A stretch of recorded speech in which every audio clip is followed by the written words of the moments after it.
So when you look at the edge, right, and maybe you gave me a little opening to talk about uh, this methodology that we apply at AWS and we use with customers that we call the three laws. Hmm.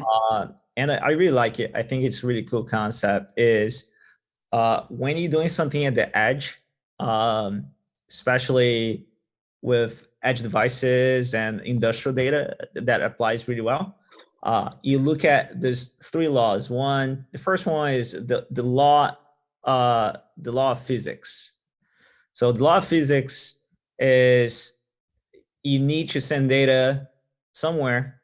You need to process the data, and you need a response.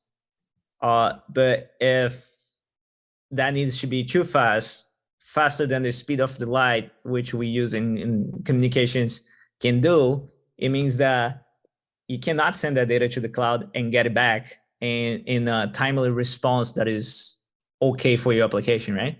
So when it comes to that, which is like when you think about PLCs, PLCs are real time because they are fast. You need, it needs to be real time. It needs to be real time, can't fail.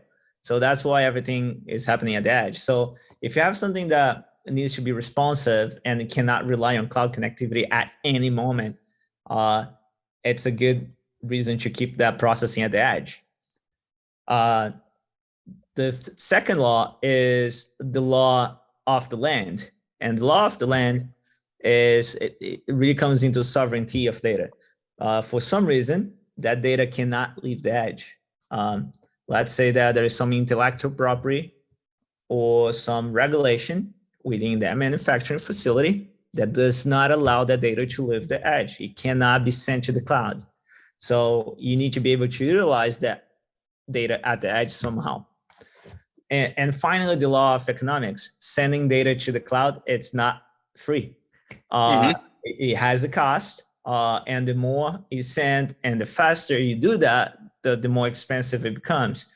So what we help customers a lot with, especially in the manufacturing and industrial realm, is to define what data matters and how fast you want to see that data and collect that data to the cloud, and make sure that is optimized, because you don't want to spend more money than you need on that communication. So with that said, when we take into consideration those three laws, the edge device is never the same, right? Because the more processing you bring to the edge, a more powerful edge device you need to apply. So it comes into application, right?